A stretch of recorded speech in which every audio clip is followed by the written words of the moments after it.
Welcome to another Figma class where in a few lessons you will learn how to create a professional web dashboard for project management purposes.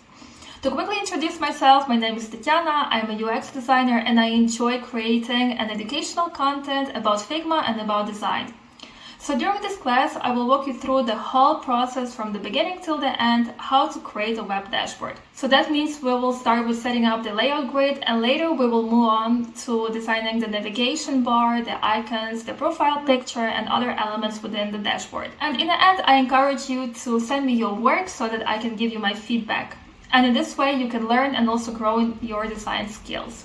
So hurry up, enroll to this course, and I hope to see you in the next video where we'll start with the basics of the layout grid.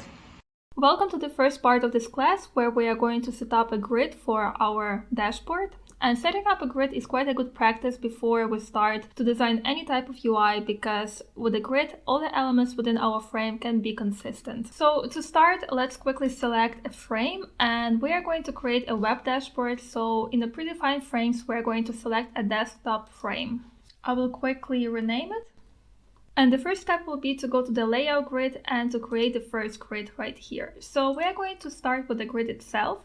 So by default, you see the size is 10 pixels, but we are going to change it to 8 because we are going to work together with the 8 pixel grid, which is quite common nowadays while designing different UIs. So if I zoom in right here, you can see all these different squares. And if you have some element, for example, a rectangle, you can see how it can move within the grid. So right here with this element, if we hold our shift keyboard and actually move our element, it jumps immediately by 10 pixels to the side. So as we are going to work together with the 8 pixel grid, let's go to the preferences and actually adjust our notch amount. So by default, the big notch is set to 10, but we are going to change it to 8. And basically this value will adjust our resolution and actually independent points that we are going to work together with. So this is great. Let's basically select again rectangle tool and we are going to draw the left-sided menu bar that we usually see in our dashboard. I'm going to use actually my 8 pixel grid to just guide me on where to see the margins for my menu bar. And let's say that the width of our menu bar will be 192 pixels. And as you can see right here, it falls perfectly into our 8-point grid. So let's quickly fix our layer right here. And we're going to select our frame. And in the layer grid section, we're going to add another grid.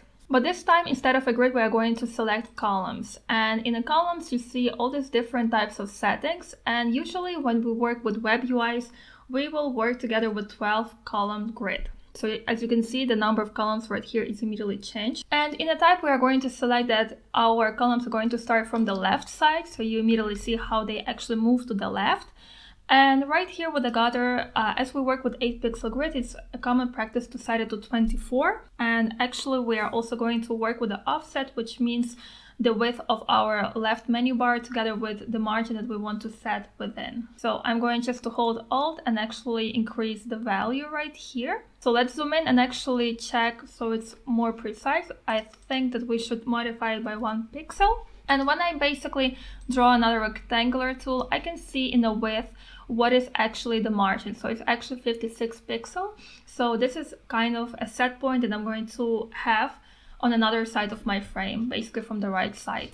Let's go back to our layout grid settings and actually we are going to modify width. So basically our columns stretch all the way to the end of our frame. And as you can see, 80 pixels is quite too much because the last column goes behind of our grid. So let's decrease the value to 72 width and I'm going to duplicate this rectangle and place it here.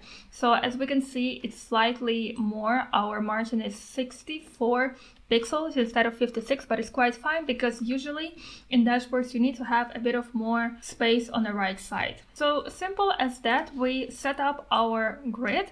So the first grid is important to align all of our elements within the frame, and second grid is with columns where we just align vertically our elements on our dashboard. So see you in the next video. Welcome back to the second part of this class. So in the previous video we set up the grid that we are going to have as a main point to design the elements within of our dashboard. So let's quickly hide actually our columns point and go to our left menu sided bar, and we are going to start to design basically the menu items. So I'm going to start actually with some icons, and to have some icons I already installed the Feather Icons plugin. I left the link to this plugin where you can actually find it and easily install it on your Figma profile. So in Feather Icons it's quite easy to work. You can just search for different types of icons or search them with the text. So I'm going to use this icon for my logo, basically the logo of my dashboard. Then I'm also going to use this icon and a bunch of other ones that I'm going to quickly select.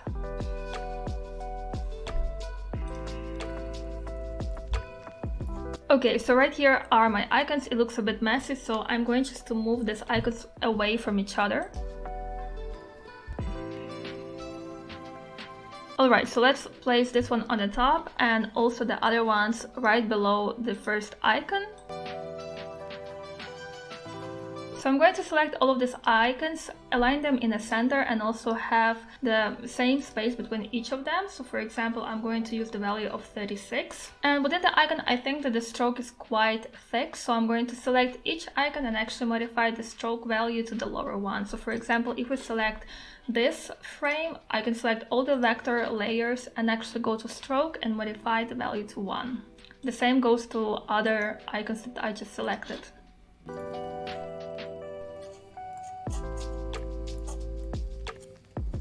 Alright, let's add some text to this icon. So the first one is going to be the name of our dashboard. So for example, ProManage. I'm going to also change the text font to Poppins and actually increase the size and the weight of my font. So a good practice is to have actually the distance of increments of 8. So for example, 16 pixels or even more. So I'm going to copy this layer and actually put it down and modify it to the different text.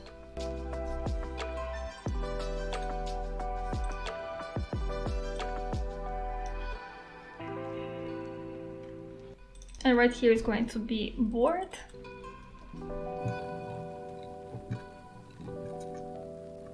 So let's also select all of these text layers and align them to the left side, and also we are going to center them to each of the icon.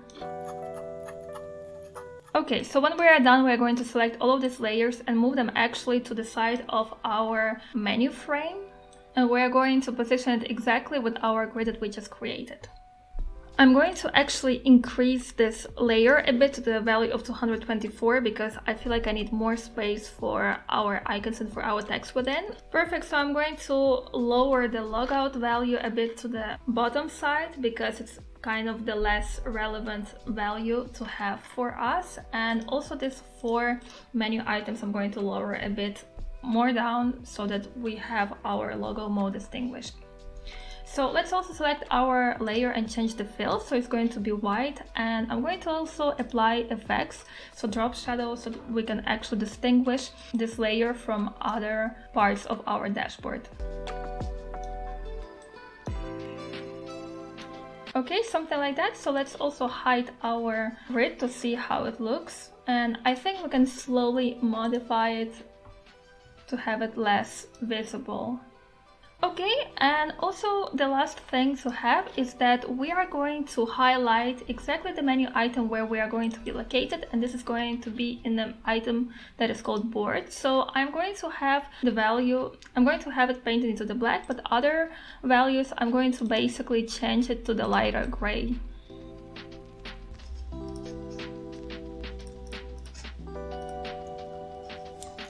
And here I'm going to increase the weight of the font, and also I will modify slightly the colors of both of these vector layers.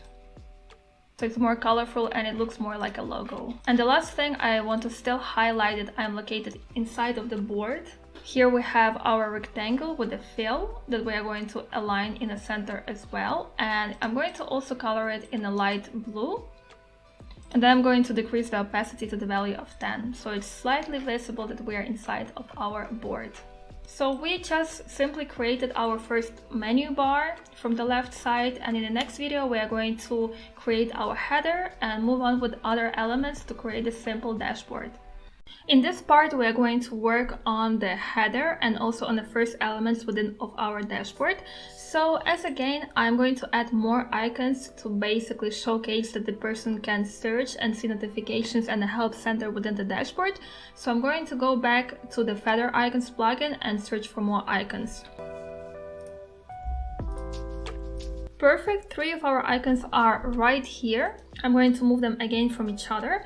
So my search icon is going to have also this gray color, so it's less visible, and other 2 are going to be colored in black. And I'm also going to slightly decrease the weight of the stroke to 1.5 pixel.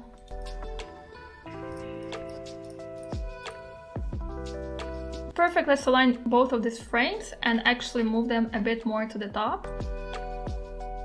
So for this case, I'm going to turn on my layout grids again so I can simply align basically my elements. And as you remember, we already changed our width of the menu bar, so it's important also to change the offset of our columns to have more space between the elements and our left menu bar. So let's have a slightly bigger offset and also decrease the width a bit. But we also need to make sure that our width perfectly lays inside of our 8 pixel grid. Like that, perfectly. So the width of 72 and offset of 256 fits perfectly into our 8 pixel grid. So right here, let me quickly move the search bar. I will also align it to the center with our Pro Manage layer. And also these 2 layers are also going to be centered in the middle. Let's move them a bit to the side. And also right here, I'm going to draw a circle which will showcase the profile of the user that is currently in this dashboard. So I'm going to set the width and height of 32 pixels. And to find the picture of the person, I'm going to go to another plugin called Unsplash and search for the image of the person. So for example, this image fits quite perfectly, it's quite casual and also professional. So if you want to modify the settings of this image, you can simply go to the fill, click on the image and go to the crop setting. And actually you can increase, for example, this portrait and center it more in the center of the shape. So like that, it looks quite perfect. I'm going to move it as well to the side of the grid. And going to align it in the center. Perfect, and let's align it again with our search layer. Next to this search icon, I'm going to also write text search, so it's more obvious what this icon means. Let's also change the color of this text and see basically that it has the spacing of 16 pixels from the icon. When I turn off the layout grid, let's see how actually our items look within the dashboard. So it looks quite nice. Let's also put our layout grid back, and I'm going to paste the title. That means that you are within the board section. I will also increase the value of this title to 29 pixels and also will set to the medium weight of this text. And let's also make sure that it's centered with the first item in our left menu bar. Alright, it looks quite great. So I'm going to put again my layout grid, and I'm going to create the 3 columns where we are going to paste our tasks that we have to do in this project. So for example, to do, in progress, and done. So for that, I'm going to go again to the rectangle tool, and as you can see right here in our grid, we have 12 columns and we're going to have 3 elements of the same size. So it means that each element will take the width of 4 columns in this UI. And let's actually copy it and place it here.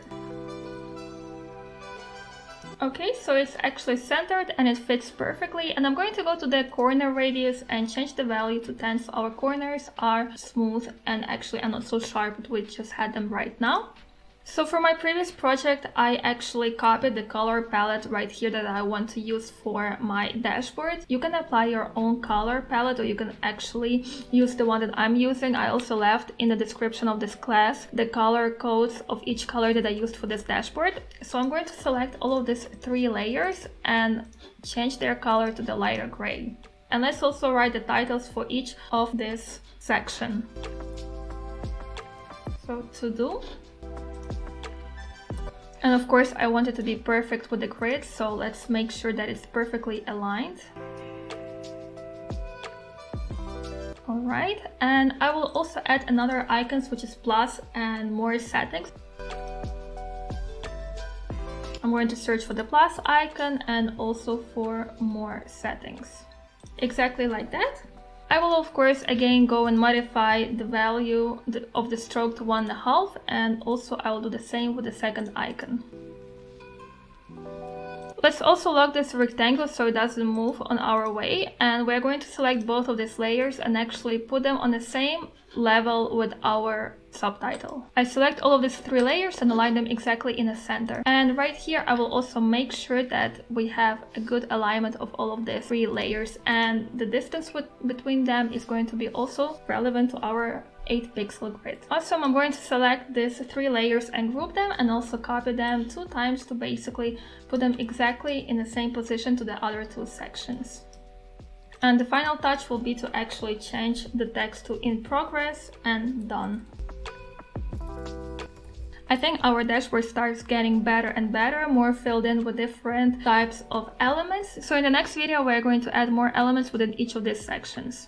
Welcome to the last part of this class, and right now we are going to finish our design with creating the simple cards that we are going to place to our board. So before we start designing our cards, let's quickly select our frame. And I'm going to activate back the 8 pixel grid for me, just to see how I'm going to place my card with the tasks to do. So let's quickly zoom in. And I'm going to start with the to-do section, and I'm going to select the rectangle tool, and I'm going to draw a white rectangle right here. So I'm going to make sure that the margins fit basically to the left and to the right side of my elements that I earlier created. And I'm going to go immediately to the corner radius and change the value to 20. So I'm going to have the rounded corners for my card. And of course the color will be white. I'm going to also increase a bit the height of this element. And make sure that the space between the to-do title and my element is 24 pixels. So the next step is going to create the label for my task, and in this case I'm going to type a design system. So let's select this layer, and I will also change the fill to light gray and also the font weight to medium. And I'm going to make this label a bit smaller so it's not so obvious as the other elements that I'm going to create a bit later. And I also want to mark it with a color code. So I'm going to create quickly ellipse by holding shift, so my key values are basically the same. And I already prepared before the color palette that I'm going just to use the pipette tool right here. So when you activate it, it will highlight it with a light blue color, and I'm going to select, for example, a green color for this case. In the end, I will also select both of these layers and align them exactly in the center. So let's, for example, quickly group this part, and I'm going to make sure that my spacing between the top and the left margin is 24 pixels. So the next step is going to create a title, and in this case I'm going to create a hero section. So this is going to be the task, for example, some team has to design. And the header will have the font weight of 18 pixels, and let's also make sure that it's aligned with my label. So right here I'm going to move it a bit closer to the label, and the next step is going to be just to copy this hero section, and basically this is going to be our primary text where we are going to describe what the task is about. And I'm going to decrease the value of my font and also keep it to regular. So exactly my description is going to be spread through all the card, and just to make sure that the spacing is 24 pixels from left to right side. And right here, let me quickly type in some description.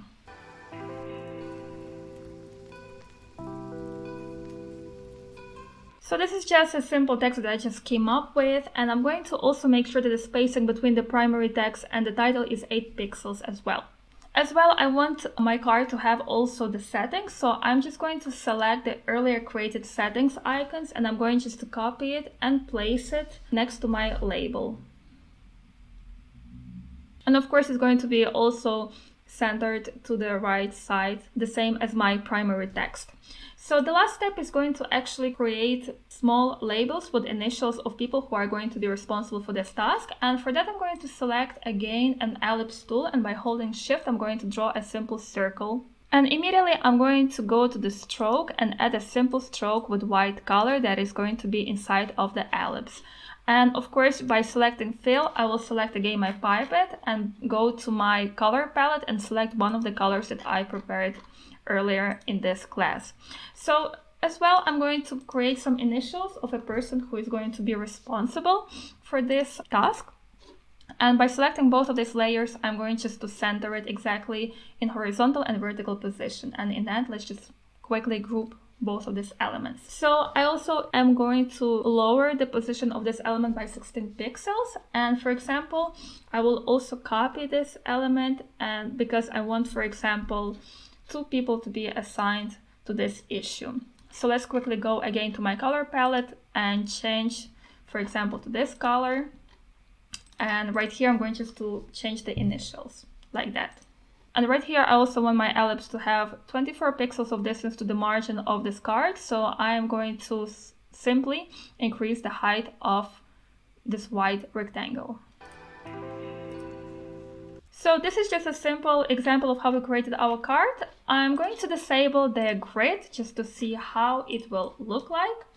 So I think it looks quite simple, but also quite nice. And I'm going just to select all of these layers that I just created, and I'm going to group them together.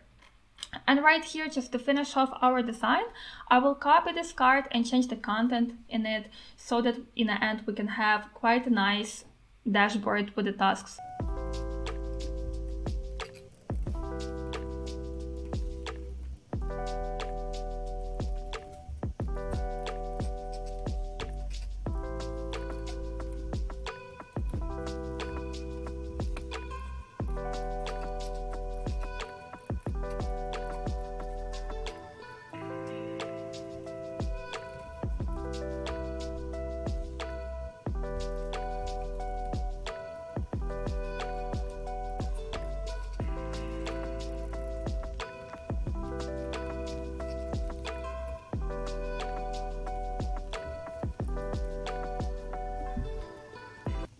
And here we go. It looks like an awesome dashboard that we just simply created for such a short time. Let's finally select our frame and see it in the presentation mode.